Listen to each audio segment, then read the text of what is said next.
Y habéis olvidado la exhortación que como a hijos se os dirige diciendo: Hijo mío, no menosprecies la disciplina del Señor, ni desmayes cuando eres reprendido por Él, porque el Señor al que ama disciplina y azota a todo el que recibe por hijo. Si soportas la disciplina, Dios te trata como a hijos, porque ¿qué hijo es aquel a quien el Padre no disciplina? Pero si se os deja sin disciplina, de la cual todos han sido participantes, entonces sois bastardos y no hijos. Por otra parte, tuvimos a nuestros padres terrenales que nos disciplinaban y los venerábamos. ¿Por qué no obedeceremos mucho mejor al Padre de los Espíritus y viviremos? Y aquellos, ciertamente por pocos días, nos disciplinaban como a ellos les parecía, pero para lo que nos es provechoso, para que participemos de su santidad. Es verdad que ninguna disciplina al presente parece ser causa de gozo, sino de tristeza, pero después da fruto apacible de justicia a los que en ella han sido ejercitados. Este es uno de los pasajes más ilustrativos de la Biblia, de la forma como Dios trata a todos nosotros, a todos los que nos llamamos cristianos por su gracia y su misericordia. Desgraciadamente, muchos cristianos creen equivocadamente que puedes seguir viviendo una vida cristiana de negligencia espiritual, sin preocuparte por discipularte, ni estudiar seriamente la Biblia, ni tener diario devocionales, ni tampoco una vida consistente de oración.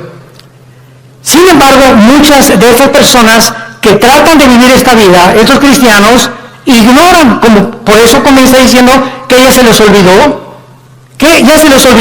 la exhortación que vas a ser disciplinado si no vives de acuerdo a la forma como Dios ha diseñado para que vivas. Pero vamos a ver en este estudio en qué consiste esta disciplina. ¿Cuáles son las bendiciones tan grandes, tan enormes, que los cristianos se están perdiendo por vivir esa clase de vida? Y podemos preguntarnos también, ¿estos cristianos tendrán consecuencias después de la muerte? Porque tendrán consecuencias en esta vida y hay consecuencias después de la muerte también. O sea, que todos vamos a llegar al cielo y todos vamos a ser recompensados de la misma manera. ¿Qué cosa es lo que Dios usa como disciplina a los cristianos que le han querido abandonar? A los cristianos que le han dicho: Señor, en 3 meses nos vemos. Déjame irme de vacaciones y reventarme en las vacaciones, etcétera, etcétera, y después de la Navidad te vuelvo a ver, ahí en enero tengo una cita contigo en la iglesia, Señor. El primer domingo comenzamos otra vez la vida cristiana. ¿Cuánto tiempo cree un cristiano o cristiana, desde luego, que puedes vivir sin que Dios haga algo para regresar otra vez a tener la comunión con Él? Vamos a ver todas estas respuestas en la Biblia y vamos a comenzar con la apostasía. La palabra apostasía, apistemi en el griego, significa salirse del camino, apartarse del camino o vulgarmente brincarse las trancas. O sea, la Biblia diseña a la iglesia como un corral donde Cristo es el pastor, nosotros las ovejas, y cuando una oveja se quiere saltar del corral, pues ¿qué pasa, verdad? Pues es que yo quiero encontrar otros pastos, engañada de que fuera del corral hay mejores pastos o mejor vida, lo cual es completamente mentira, porque fuera del corral están los lobos esperando comerse las ovejas.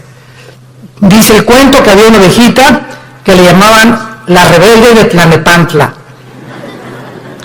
Y esta ovejita se brincó una vez el corral y fue el pastor por ella y se la trajo cargando. Y se brincó 2 veces el corral y el pastor fue por ella. Y la tercera vez que esta ovejita de Tlalnepantla se brincó el corral, entonces el pastor fue y le rompió una pata, a propósito. Y le dijo, prefiero que aquí dentro del corral estés cojita y manquita, a que te salgas y te vuelva a comer el lobo. Entonces muchas veces Dios tiene que recurrir, como lo vamos a ver, a disciplinas extremas, que son muy raras veces. Pero Dios prefiere 1000 veces, y Cristo lo dijo en Marcos con estas palabras: es mejor que entres al cielo cojo y ciego y manco, a que entres entero y te vayas al infierno. Veamos pues entonces que dentro de la apostasía hay 2 clases de apóstatas. Esto es muy importante. La Biblia nos advierte claramente que mientras más nos acerquemos al final de la segunda venida de Jesucristo, aumentará la tendencia a abandonar los principios cristianos. La presión del mundo sobre la iglesia, sobre tu vida y sobre mi vida, ejercerá dentro de ti por no estar lo suficientemente blindados, por no tener las suficientes convicciones firmes en nuestro corazón de lo que creemos, que vamos a ser seducidos por el mundo. En Mateo 24:12, Cristo dijo, por haberse multiplicado la maldad, como en el siglo XXI hemos llegado al último grado de maldad. ¿Saben ustedes cuál es el último grado de maldad? Llamarle a lo bueno malo y a lo malo bueno. Y cuando llegamos al punto donde reconocemos y legislamos las naciones, o más bien legislan las naciones los matrimonios entre los hombres y entre las mujeres, es el síntoma más grande que existe de descomposición social. ¿Por qué? Porque la familia es el fundamento de la sociedad. Es el núcleo y la fuerza de un país. Y cuando ya los hombres creen que pueden tener y hasta llegar al grado de adoptar hijos, porque ellos no pueden tenerlos desde luego, pero eso sí reconocen que las mujeres paren hijos, ¿verdad? Y no podemos nosotros, pero vamos a buscar quién nos lo tenga por nosotros y lo vamos a adoptar. Entonces cuando llegamos a ese punto donde ya se está destruyendo psicológica, mental, emocional, sentimentalmente, las vidas de los niños, que son los que dijo Cristo, el que haga tropezar a un niño, más le vale que se amarre una piedra aquí en el cuello de molino y se eche al río y se ahogue con la piedra, porque dejar que los niños se acerquen a mí, porque de ellos es el reino de los cielos. Y cuando comenzamos a tener a los niños y meterlos a nuestra mugre y a nuestra manera de maldad en la que vivimos, arrastrándolos a ellos, a que tengan solamente 2 papás o 2 mamás, sin papá y sin mamá, es cuando nosotros nos damos cuenta que se está ya desarrollando una sociedad que ha llegado al punto de desatar y acarrear los juicios de Dios. Entonces la Biblia nos muestra claramente que esta maldad iba a aumentar. En 2 Timoteo capítulo 3 dice, vendrán tiempos peligrosos. Y esta palabra peligrosos, alepos, en el griego, significa feroces. Y solamente en todo el Nuevo Testamento se usa esta palabra, alepos, que se tradujo en 2 Timoteo, peligrosos, y en los evangelios se usa con los endemoniados. Cuando la Biblia describe al endemoniado gadareno, dice que era de aspecto feroz, o sea, alepos. Y vemos cuando dice Pablo en 2 Timoteo 3, del 1 al 5, vendrán tiempos de que los demonios van a aumentar su ataque contra los seres humanos, y habrá hombres amadores de sí mismos, intemperantes, orgullosos, sin afecto natural, con odio a los padres, sin respeto a la autoridad, etcétera, etcétera. Entonces la Biblia nos pinta un panorama que estamos ya entrando a ese lugar, a esa plataforma, a esta dimensión en la que el mundo va a ejercer más y más presión contra nosotros y muchos se van a apartar. Y esta palabra apostasía, como vimos, es salirse el camino, apartarse la verdad o seguir otro curso revelado. Por ejemplo, en Hechos 5:37, hablando de un líder de una secta, dice que se los llevó en pos de sí. Esta es la palabra que se usa para apostasía. cuando algo o alguien te saca, un amigo, una amiga, la pornografía, la homosexualidad, las adicciones, las drogas, el alcohol, cuando cualquier cosa en el mundo te jala y te aparta del camino de la verdad, del camino de la santidad, del camino de la justicia, se llama apostasía. Has apostatado. Ahora bien, hay dos clases de apóstatas. Esto es muy importante. Hay cristianos que son apóstatas por un tiempo. Y hay apóstatas que nunca fueron cristianos, pero que entraron a la iglesia por un tiempo y después se apartaron. ¿Cuál es la diferencia entre el cristiano que apostató y el que es apóstata para siempre? Como lo vamos a ver a continuación. La diferencia está en que si tú eres un cristiano y te has apartado del camino y eres hijo y eres hija de Dios, pau, pau, pau, pau, y te viene duro. Dios te hace regresar. De la oreja nos trae de regreso.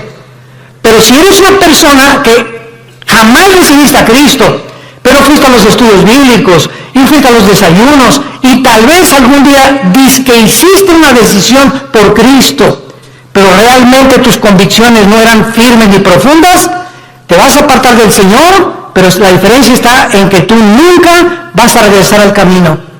Entonces, el cristiano que se aparta, Dios lo regresa por las buenas y por las malas, y lo vamos a ver. A muchos, Dios inclusive prefiere llevárselos a casa antes de que sigan lejos de Él.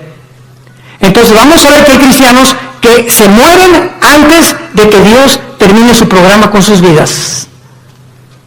Hay cristianos que se mueren antes de que acaben la misión que Dios les dio, porque solo Dios sabe que has llegado al colmo y no te vas a arrepentir, pero como eres hijo y la salvación no se puede perder, te lleva a casa antes de tiempo. Veamos en primer lugar algunos ejemplos de los apóstatas que nunca fueron salvos. Juan capítulo 13, el clásico ejemplo de Judas. Es increíble que yo he escuchado varias veces a muchas personas predicar o enseñar que Judas perdió la salvación por el amor de Dios. O sea, que fue salvo, pero que perdió la salvación. Vamos a ver qué dice la Biblia. En Juan capítulo 13, versículos 10 y 11. Ya Cristo está a punto de entrar a la cruz y al huerto de Getsemaní. Y les dice, el que está lavado no necesita sino lavarse los pies, pues está todo limpio. Eso le estaba hablando a todos los apóstoles que eran salvos, que eran cristianos, como todos nosotros. El momento que recibes a Cristo, ¿quién nos lava? Dice la Biblia en Efesios 5 que es la palabra de Dios la que nos lava y la sangre de Cristo, ¿verdad? Y ahora, ya siendo cristianos, Dios nos da la responsabilidad de nosotros seguirnos lavando. O sea, si cometemos un pecado, la sangre de Cristo, que es tan fresca como cuando nos salvó Dios, nos limpia de todo pecado.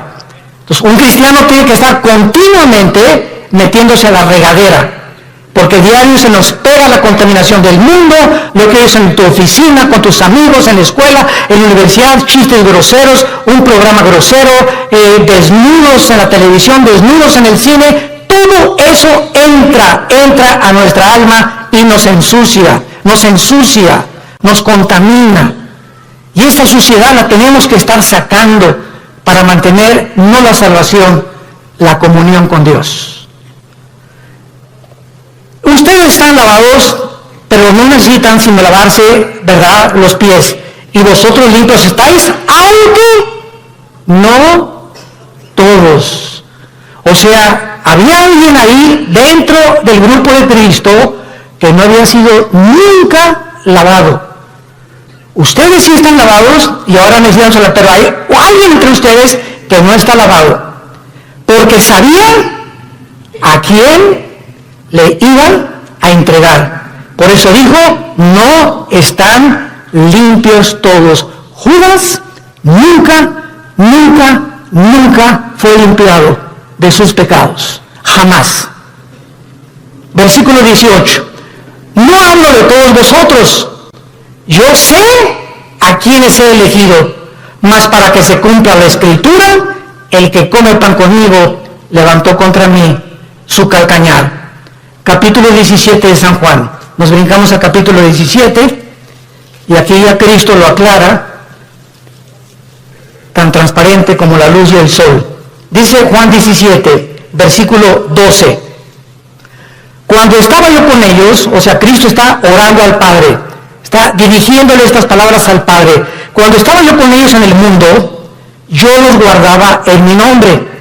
A los que me diste, yo los guardé. Y ninguno de ellos se perdió, sino el hijo de perdición, para que la Escritura se cumpliese. O sea, nunca Judas estuvo bajo el cuidado de Cristo. Nunca, jamás. Los guardó de Satanás y los guardó del mal. Cuando vino Satanás a atacar a Pedro, ¿se acuerdan?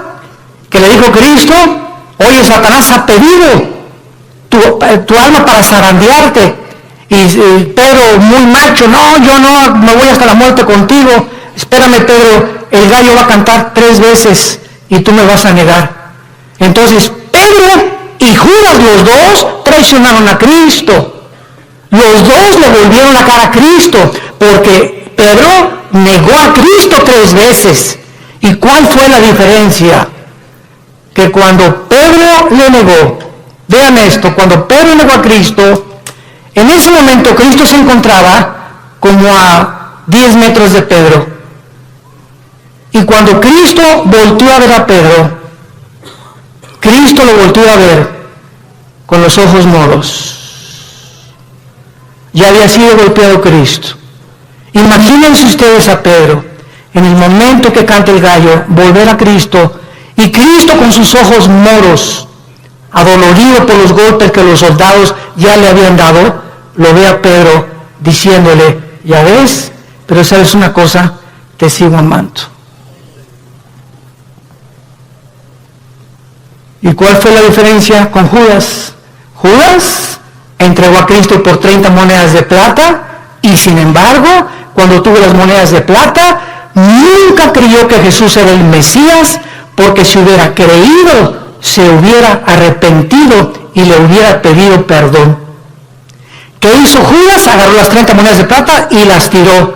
Y fue y se quitó la vida. Se suicidó. Se colgó de un árbol. Dice en Hechos capítulo 1 que se rompió, ¿verdad?, la rama del árbol y cayó de las piedras y toda se estripó completamente. Murió ahorcada y con todo el vientre abierto, comido por los gusanos. Así acabó Judas. Judas nunca, jamás fue salvado. Y en el capítulo 18, dice el versículo 8 de Juan también, respondió Jesús, os he dicho que yo soy, pues si me buscáis a mí, dejad a ir estos, para que se cumpliese aquello que había dicho, de los que me diste, no perdí ninguno, más que como dijo anteriormente, el hijo de perdición. Ahora, el apóstol Pedro, seguimos estudiando las personas que nunca fueran salvas. Segunda de Pedro, capítulo 2. Aquí el apóstol Pedro claramente habla en el capítulo 2 y describe las características de todos los falsos profetas. De todos esos que pueden predicar y pueden ser hasta pastores, pueden ser predicadores, ¿verdad? Inclusive que no tienen la salvación y que jamás fueron salvos. Y dice en Pedro, versículo 21 y 22, describiendo ya todas sus características de estos falsos maestros y profetas que menciona en el versículo 1 y versículo 2, dice el versículo 21, 2 de Pedro 2, 21 y 22, porque mejor les hubiera no haber conocido el camino a la justicia. O sea, hay personas que conocían que Jesús era el Cristo, que Jesús murió por sus pecados por ellos, y conocían que Cristo era la verdad y que la Biblia era la verdad.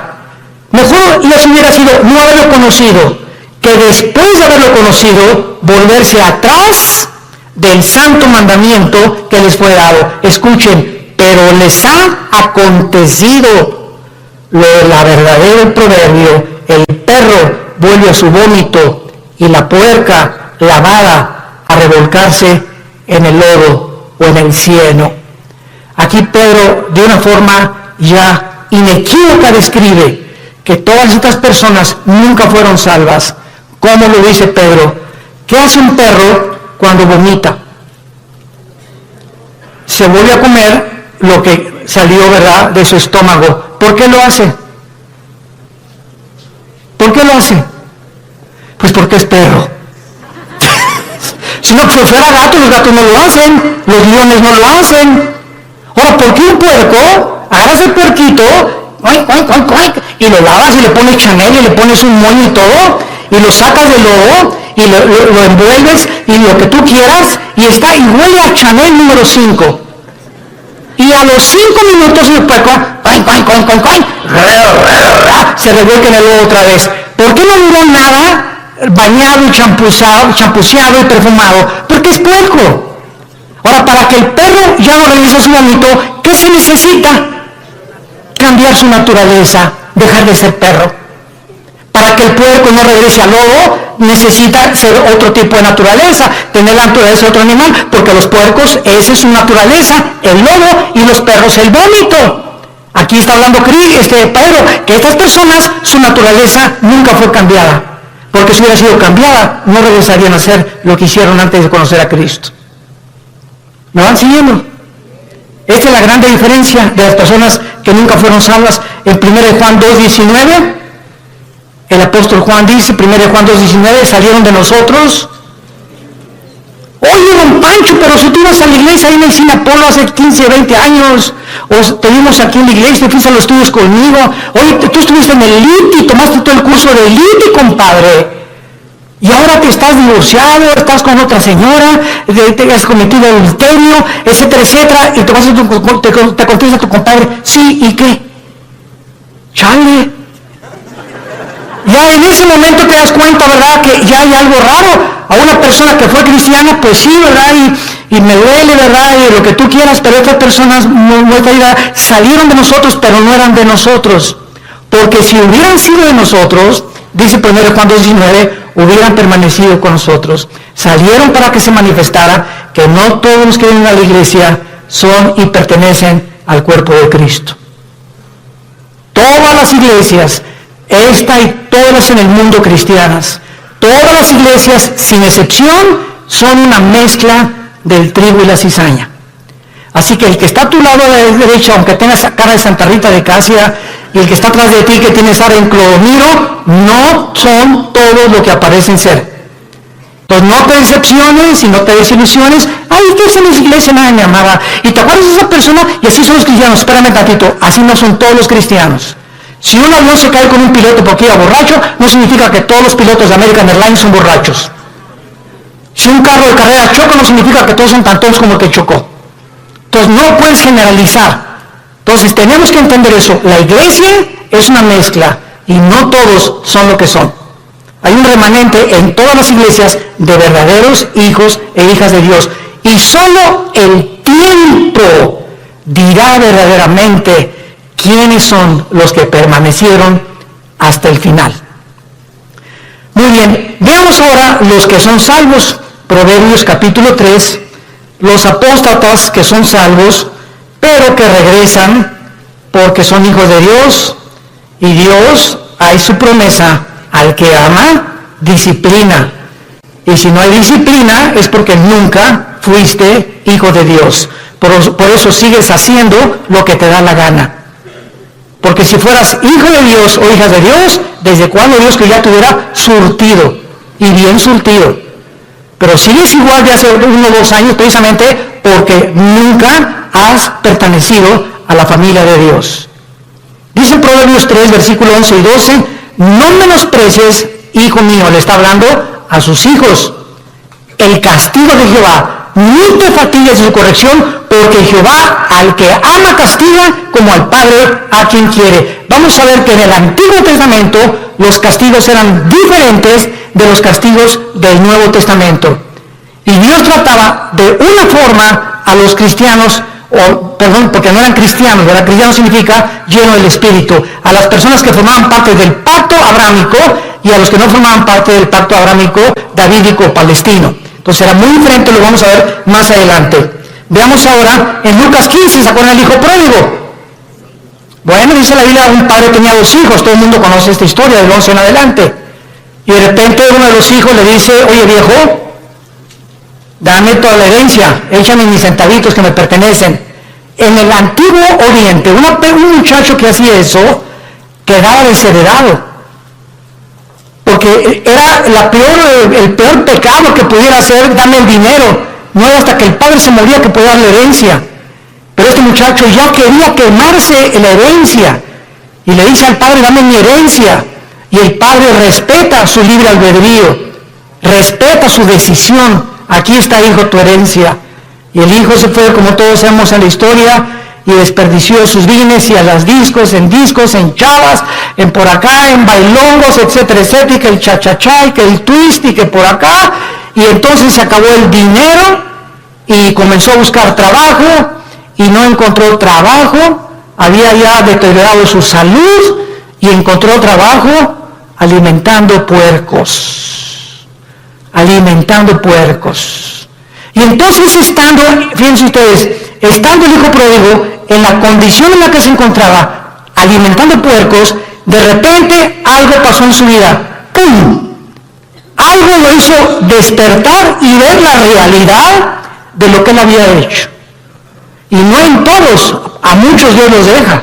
Pero como era hijo, tuvo que despertar la realidad. Y entonces dijo, ¿cuántos hombres en la casa de mi padre que no son sus hijos? Yo era su hijo.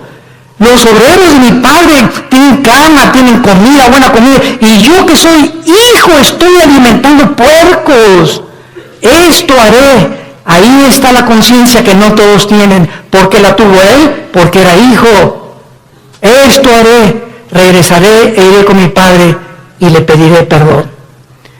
Y le diré, padre, no vengo a nada. Vengo a que me hagas hasta atrás y no quiero ni siquiera que tener los privilegios que tienen tus hijos. Hazme como un obrero como todos los demás.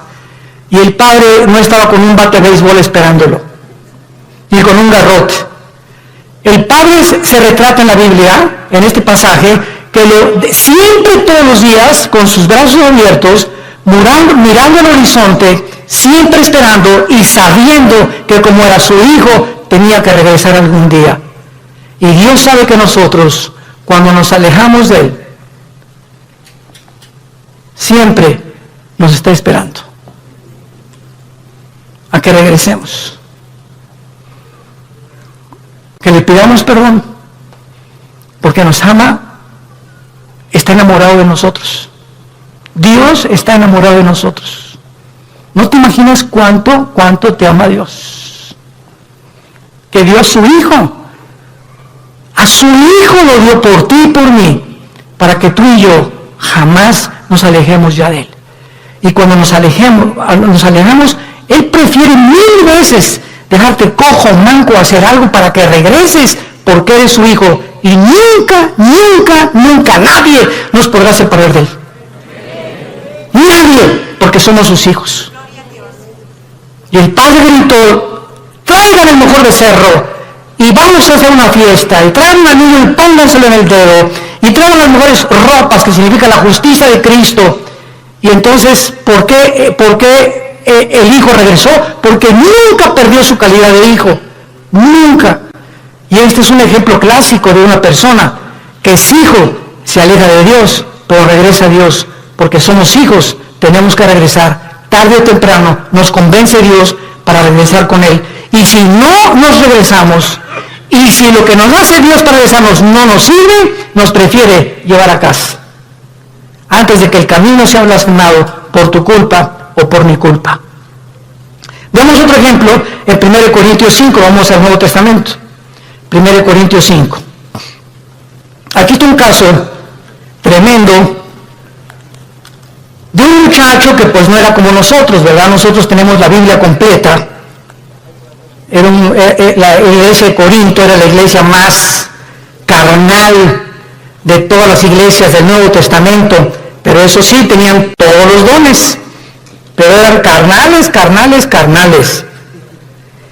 Dice 1 Corintios 5, de cierto se oye, dice Pablo escribiéndoles, que hay entre ustedes fornicación.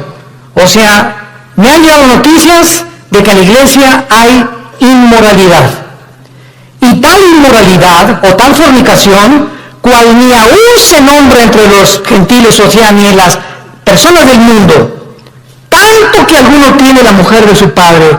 O sea, había un miembro en la iglesia de Corinto que estaba teniendo relaciones con su madrastra, con la mujer de su papá. Y dice Pablo, y ustedes, les hablo a los líderes, están envanecidos. ¿No deberían más bien haberse lamentado para que fuera quitado de en medio de vosotros el que cometió tal acción? O sea, Pablo dice, oigan, ¿por qué no han reaccionado? Ustedes están conscientes que este muchacho está teniendo relaciones con su madrastra y lo dejan seguir asistiendo a la iglesia. ¿Y qué no debemos de correr? Pues traerlo para enfrente, ¿verdad? Y enfrentarlo con su situación. Ahora tenemos la Biblia y nos damos cuenta que los líderes, cuando sabemos que alguien tiene pecado, la iglesia es un hospital y te vamos a ayudar. Pero cuando sabemos que alguien insiste y sabemos que alguien, por ejemplo, si una señora me dice, mi esposo tiene ya 6 meses que es adúltero, hermano, pastor, y ya hablamos nosotros con el esposo, los pastores, y le dijimos, mira, estás bien de pecado, y sabemos que sigue en adulterio, la disciplina de Dios es decirle a esa persona, tú no puedes entrar a la iglesia, porque puedes entrar porque es un hospital si colaboras con el doctor para que te cure. Pero ¿de qué te sirve ir al hospital? A que te pongan benditas y que te pongan curitas y saliendo del hospital te las arrancas y te las quitas. Y regresas con el doctor, oiga, ya le he puesto 3 curitas, pues es que no me gusta, entonces ¿para qué vienes conmigo? Si no quieres que te cure, ¿para qué vienes al hospital? Y hacer la iglesia un hospital de almas enfermas que necesitan sanidad de Dios. Y dice más adelante el versículo 3, ciertamente dice Pablo, yo, como ausente en cuerpo, pero presente en espíritu, ya como presente he juzgado al que tal cosa he hecho, en el nombre de nuestro Señor Jesucristo, reunido en vosotros y mi espíritu con el poder de nuestro Señor Jesucristo, el tal sea entregado a Satanás para destrucción de la carne. Vean ustedes con mucha atención lo que sigue, a fin de que el espíritu sea salvo en el día de Cristo o en el día del Señor. ¿Qué estaba diciendo Pablo? Que cuando una persona es disciplinada por los pastores en la iglesia y es sacada de la iglesia al mundo, lo sacas del corral, afuera del corral están los lobos. Y Dios le da el permiso a Satanás de atacar a esa persona y quitarle la vida. Y quitarle la vida. Pero el espíritu es salvo porque era hijo de Dios. A fin de que el espíritu sea salvo. Aquí está un muchacho que iba a morir en pecado, pero como la salvación no se pierde, se va al cielo antes de tiempo. ¿Por qué? Porque la salvación que nos ha dado es por gracia. Para que nosotros seamos salvos y entendamos esto, no puede haber ninguna obra buena antes de la salvación, ni ninguna obra buena después de la salvación, para que nosotros seamos mantenidos siendo salvos. Cuando alguien me dice que la salvación se puede perder, les digo, bueno, es que tú no has entendido el pacto de Dios. Antes de Cristo, ¿cómo fuiste salvado? ¿Qué hiciste para ser salvo? Nada, no hice nada, y Dios te salvó. Bueno, ya eres salvo. Y ahora me dices que ahora me tengo que hacer buenas obras para mantener mi salvación. No, de ninguna manera. Si hay alguna sola obra que tú hagas para decir que esas obras están manteniendo en el camino de la salvación, entonces ya estás atrayendo mérito sobre tu vida y le robas la gloria a Dios. Las buenas obras que hacemos después de que somos salvos no son para mantener la salvación, son como el fruto de nuestra santificación. Efesios 2:10, porque para buenas obras hemos sido llamados, las cuales preparó Dios de antemano para que anduviéramos en ellas. Entonces, las buenas obras que yo hago después de Jesucristo implican y dan testimonio que soy hijo de Dios, pero no hago buenas obras, ni me porto bien para decirme, Señor, ya pequé, ya tuve la salvación, ya perdí mi nacimiento, mañana nazco de nuevo, ¿verdad? O ya pequé, el Espíritu Santo ya me selló, pero ya se fue porque perdí la salvación, pero el año que entra que regrese a ti, me vuelves a sellar, ¿verdad? Imagínense ustedes este estado tan absurdo espiritual de una persona. Entonces, si pierdes la salvación, ya no vuelves a ser renacido de nuevo, ya regresaste a la eternidad, otra vez al estado en que te encuentras, ¿Puede un bebé que nazca regresar al vientre de su madre otra vez? Imagínate, no me gusta, yo afuera, mejor me regreso adentro. Y el bebé lo meten dentro de la panza de la mamá, ¿verdad? De la matriz de la mamá. Es absurdo, es exactamente la salvación. Veamos otro ejemplo en Santiago capítulo 5, de personas que son cristianas, pero pecaron, pero están en peligro muy grave de ser disciplinados por Dios. Santiago 5, versículo 19 y 20. Hermanos, ¿a quién le está hablando? A hermanos, a cristianos. Si alguno entre vosotros, o sea, entre los hermanos, se ha extraviado, o sea, se ha salido del camino, o ha apostatado de la verdad, y alguno le hace volver, sepa que el que haga volver al pecador del error de su camino, salvará ¿de qué? De muerte un alma y cubrirá multitud de pecados. Esto es lo que vamos a entender en Juan 5, lo vamos a ver. Esto es lo que se llama el pecado de muerte de un cristiano. Si tú ves que tu hermana o tu hermano anda por allá afuera y nadie sabe más que es cristiano, pero tú vas, oye Jorge, ya no sigas así, hombre, ya no te la sigas tronando, ya no sigas acostándote con tu novia, Dios te va a disciplinar. Y si tú convences a esa persona de que regrese al pecado, lo estás salvando, porque si ese que tú vas a exhortar sigue ese camino, Dios no tarda en llevárselo a casa antes de tiempo, o que le venga algo serio en su vida para que lo haga recapacitar y regresar a Dios, o llevárselo a casa antes de tiempo. Si tú ves a alguno entre los hermanos que tiene una vida licenciosa y que se dice cristiano, y tú logras convencerlo y orar con él, o comenzar a orar por él y traerlo al camino otra vez, lo estás salvando de que Dios se lo lleve antes de tiempo a su casa. Ahora veamos otro ejemplo también de estas personas en 1 Juan capítulo 5. Antes del Apocalipsis está 1 Juan, y dice así: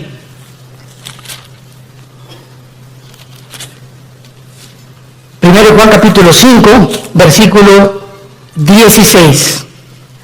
Si alguno viere ¿a quién? A su hermano, otra vez a un cristiano. Si alguno viere a su hermano cometer pecado que no sea de muerte, pedirá a Dios y le dará vida. Esto es, para los que cometen pecado que no sea de muerte. Hay pecado de muerte por el cual yo pido que no se pida, o por el cual yo digo que no se pida. ¿Ve usted la diferencia? Hay cristianos que solo Dios sabe que aunque tú vayas y los exhortes, no van a regresar a Dios, pero son cristianos. Están tan endurecidos y tan aferrados al adulterio, o a esto, o a la fornicación, o a aquello, que solo Dios sabe, que porque solamente Dios conoce el corazón, que no van a regresar. Y entonces hay muchas personas que Dios sabe que no van a regresar, y ya no les pone a los demás hermanos orar por él. Así que mientras tú tengas ganas de orar por alguien, significa que ese pecado no es de muerte todavía. Pero cuando ya no sientes orar por nadie, o por esas personas que andan en pecado, y tú ya tienes un mes o 2 meses que no oras por ellos, es porque el Espíritu Santo ya no te los ha puesto, porque ya no tarda Dios en llevárselos a casa. Esas son las personas que son salvas, pero que han cometido el pecado de muerte. Ahora veamos algunas causas espirituales por las cuales los cristianos se apartan de Dios. He apartado 4 principales razones. La primera es la persecución. Juan capítulo 15, 18 al 19. Si el mundo los aborrece, sepan, nos está hablando los hijos de Dios, que el mundo me aborreció a mí. Si tú eres cristiano y regresas a tu casa y ya con el pastor, ¡ay, pastor! Pues desde que me convertí, ya mis padres no me quieren, y en la escuela se hacen burla de mí, bla, bla, bla, etcétera, etcétera. Pues, ¿qué creías entonces? Dios nos llamó no solamente a creer en Él, sino a padecer por Él también. Ahora, ¿no quieres que te persigan? ¿No quieres ser diferente a los demás? No quieres que nadie te calumnie, ni que nadie haga chismes contra tu vida. No hay ningún problema. Únete al grupo de ellos y no seas diferente. Pero si eres diferente, te van a perseguir y te van a calumniar y van a inventar cosas contra nosotros, porque el mundo odia a Cristo y nos odia a nosotros, que somos sus representantes. Y esta persecución hace la que mucha gente, no, pues yo prefiero mejor, y contestas, ¿es cierto que tú eres cristiano y que andas con los aleluyos? No, mira, bueno, soy cristiano, pero no soy exagerado, no estoy así en un extremo. Estoy conociendo a Cristo, y comienzas a poner pretextos y a avergonzarte y decirles, sí, ¿y qué? ¿Te gustó? ¿No les gustó? Qué bueno, me da mucho gusto, me da tristeza como ustedes viven. He encontrado a mi Salvador. ¿Por qué nos salimos de avergonzar de aquel que en la cruz dio su vida desnudo por nosotros? Él no se avergonzó por nosotros. ¿Y tú te avergüenzas de él porque tu familia te persigue? ¿Porque eres diferente a tu familia? Entonces, esta persecución hace que muchos se alejen del Señor. Número 2, la negligencia de la palabra de Dios. Hebreos capítulo 2. Ya la Biblia no la lees desde hace 2-3 semanas. Ya la lees allá nomás el domingo. Ya no tienes un devocional diario con el Señor. Y dice Hebreos 2. Por tanto, es necesario que con más diligencia atendamos las cosas que hemos oído. No sea que nos deslicemos. Porque si la palabra dicha por medio de los ángeles fue firme, y toda transgresión y desobediencia recibió justa retribución, ¿cómo escaparemos nosotros si descuidamos una salvación tan grande, la cual, habiendo sido anunciada primeramente por el Señor, no fue confirmada por los que lo oyeron? Esta frase, ¿cómo escaparemos nosotros si descuidamos la salvación? Muchos la han atribuido a que si se pierde la salvación. Nos está hablando Dios, ¿cómo escaparemos de su disciplina? Lee también Hebreos 12. Al que ama, Dios disciplina, y si no disciplina no eres hijo, eres bastardo. Entonces, ¿cómo escaparemos? ¿Cómo crees que te vas a escapar de Dios habiendo sido cristiano ya? Si tú descuidas tu vida devocional con Dios. Número 3, la amargura. Hebreos 12:15. La amargura es otra causa de alejarse de Dios. Mirad bien, Hebreos 12:15, que ninguno de ustedes deje de alcanzar la gracia de Dios. ¡Qué tremendo!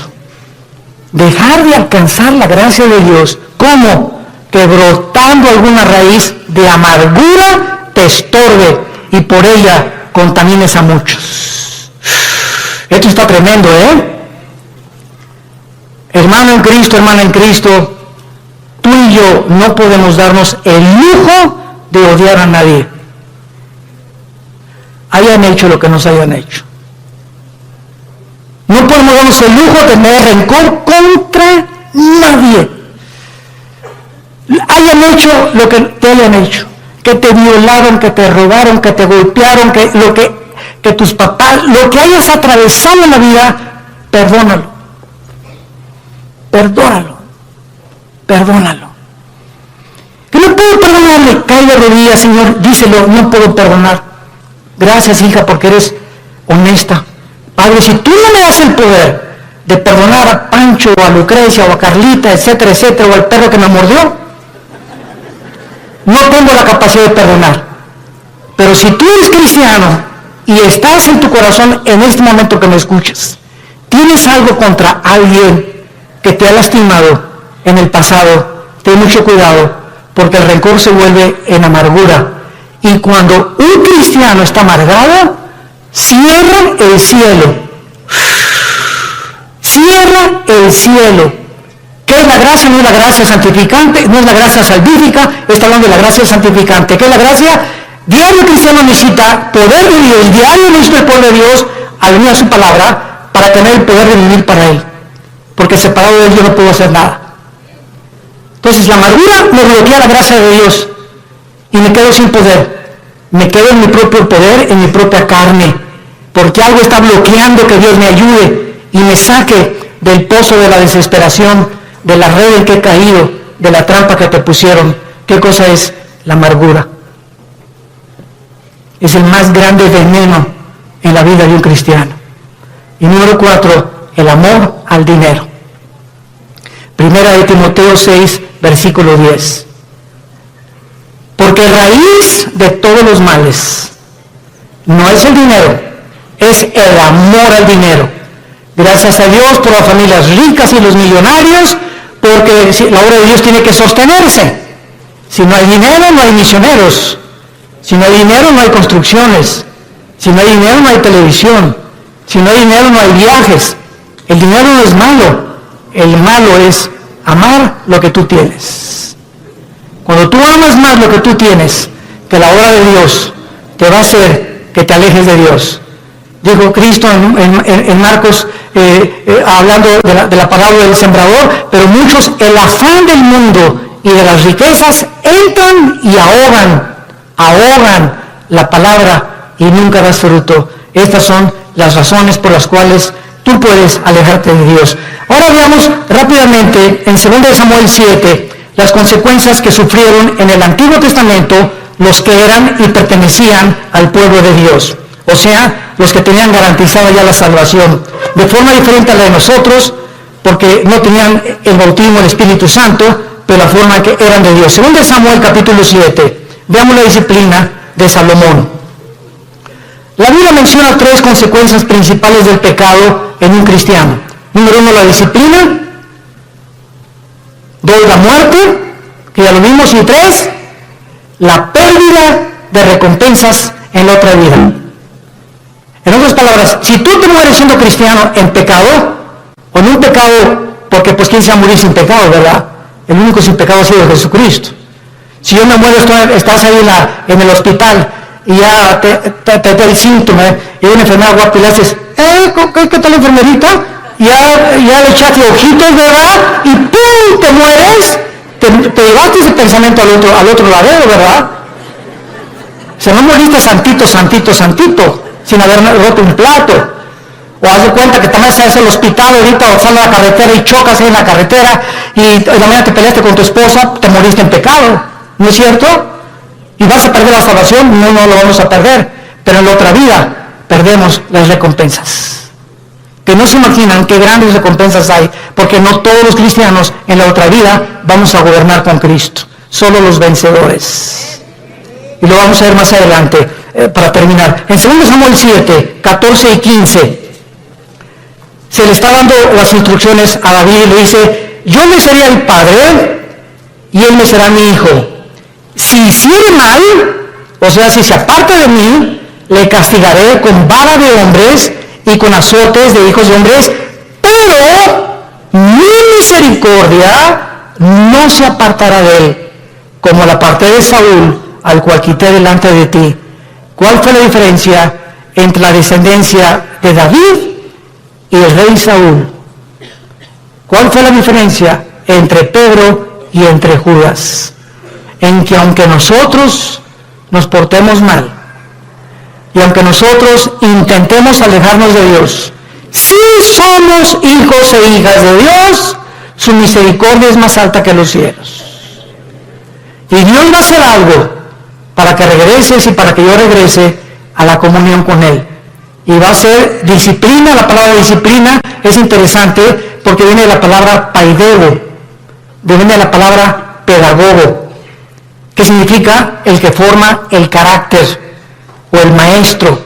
Entonces, ¿se acuerdan de nuestro pasaje en Hebreos 12? Dios al que ama disciplina, al que ama le forma el carácter a través de pao, y castiga también con azotes. O sea, Dios usa la Biblia para formar nuestro carácter, y si somos tercos, pao.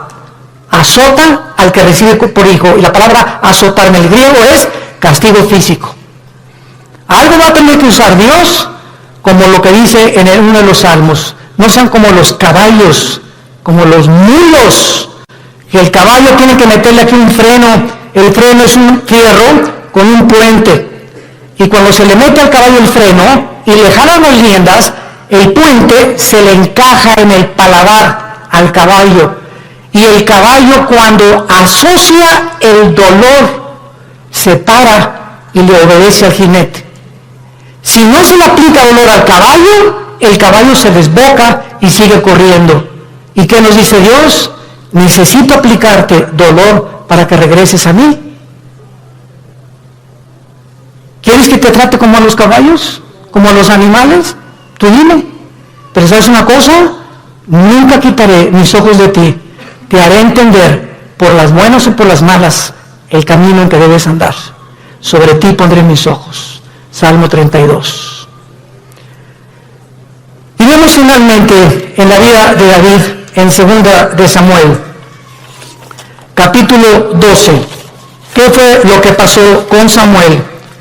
Cuando Samuel, ¿se acuerdan ustedes lo que hizo David? ¿Qué hizo David? ¿Perdón? Pecó, mató a un soldado para quedarse con su esposa, el angelito. O sea, David era culpable de crimen y David era culpable de adulterio. Y se le llama, Dios mío santo, Jesús, María y José, el burrito que los acompaña. Se le llama el varón conforme al corazón de Dios. ¿Cuántas veces en mi mente dieron tantas vueltas? Sí, el varón conforme a tu corazón, pa' su mecha, dije yo. Dios mío santo, pues entonces yo soy el santo de los santos.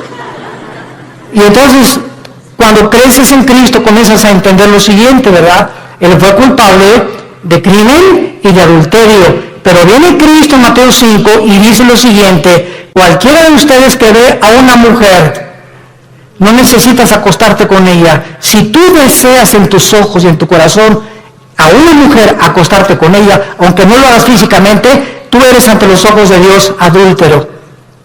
Ahora, nadie aquí puede decir que nunca ha visto a una mujer para desear estar con ella. No me digas porque ni San Jacobo lo pudo hacer. No seas mustio.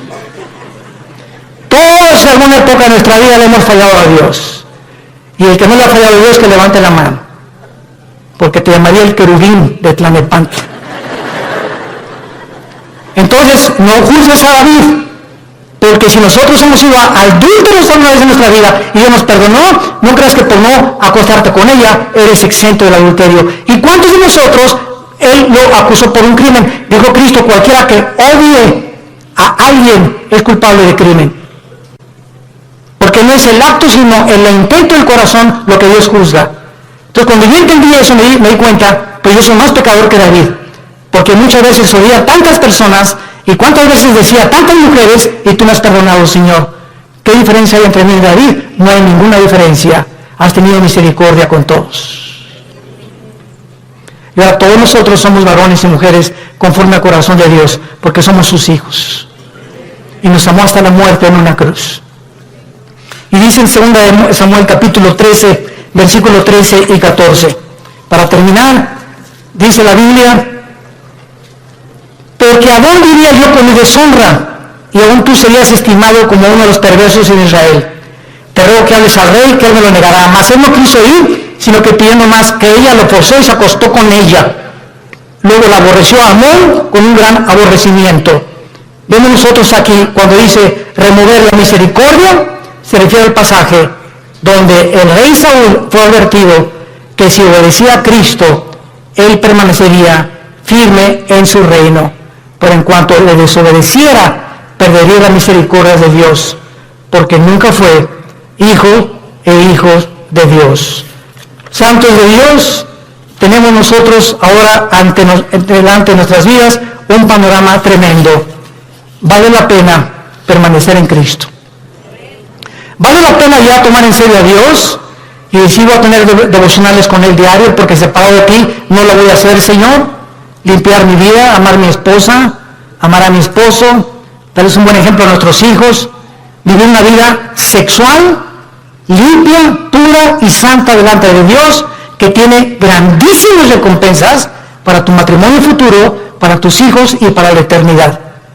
Y acabamos con Apocalipsis capítulo 20, donde comprobamos las recompensas finales de que no todos los cristianos, aunque dicen aunque de panzazo me vaya al cielo, con 6 de calificación, con eso me conformo. No te conformes con el 6. Dice Apocalipsis 24, y vi tronos, y se sentaron los que recibieron facultad de juzgar.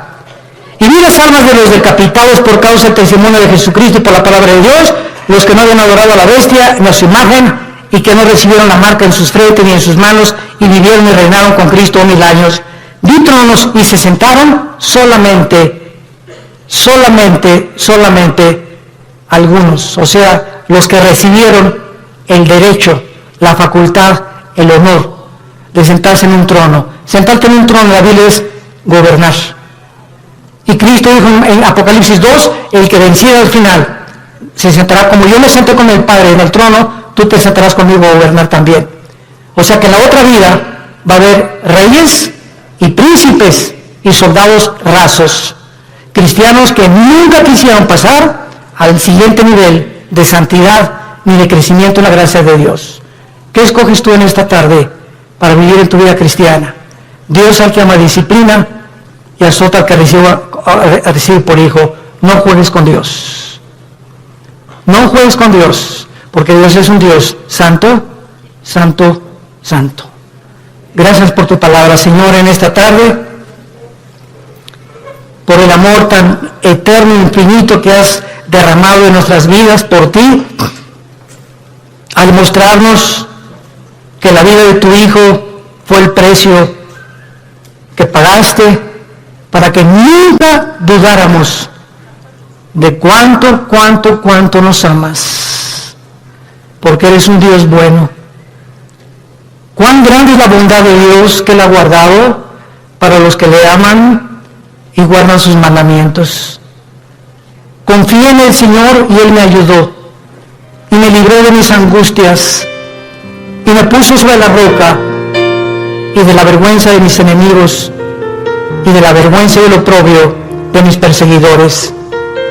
Diré yo a Jehová, esperanza mía, castillo mío, mi Dios, en quien confiaré.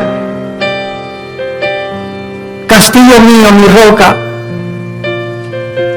Torre fuerte es el nombre de Jehová.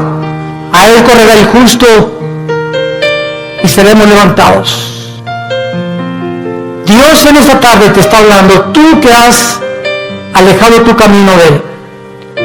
Ustedes que nos ven por la televisión y por los medios de las redes sociales, si tú has escuchado este mensaje y sabes que Dios te está diciendo, regresa mi hijo mío, regresa hija mía, te estoy esperando desde hace muchos meses o años, y si estás oyendo mi voz es porque eres mi hijo y porque eres mi hija, y tus lágrimas que yo veo me dan evidencia de tu arrepentimiento. Ven a mí, te estoy esperando, no para castigarte ya, sino para vestirte con mi justicia, para que celebremos juntos la fiesta otra vez, para devolverte el gozo de la salvación y para que sigas caminando en mi mano y jamás te apartes de mí, porque ciertamente el bien y la misericordia te seguirán todos los días de tu vida y algún día estarás conmigo en casa, dándome las gracias de todo lo que hice por ti y del amor eterno con que te he amado. Ven a mí, arrepiéntete de tus pecados y entrégale tu vida a Jesucristo. Y dile, Señor, perdóname de haberme alejado de ti. Regreso a ti con todo mi corazón y con todas las fuerzas de mi alma.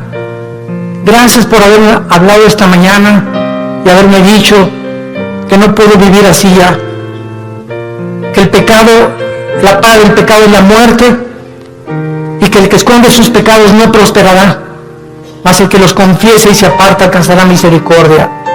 Gracias porque en esta mañana he alcanzado tu misericordia, en el nombre de Jesús.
smile.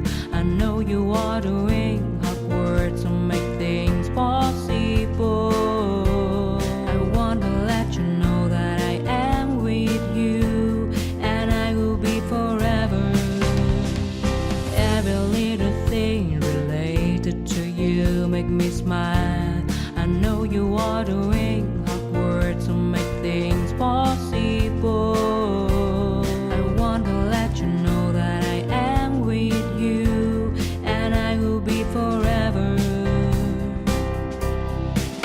When you talk, I want to listen to you for hours.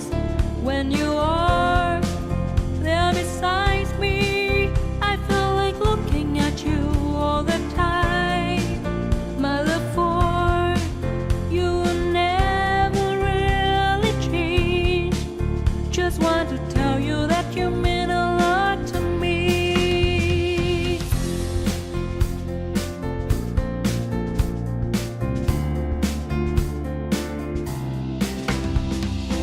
Every little thing related to you make me smile. I know you are doing hard work to make things possible.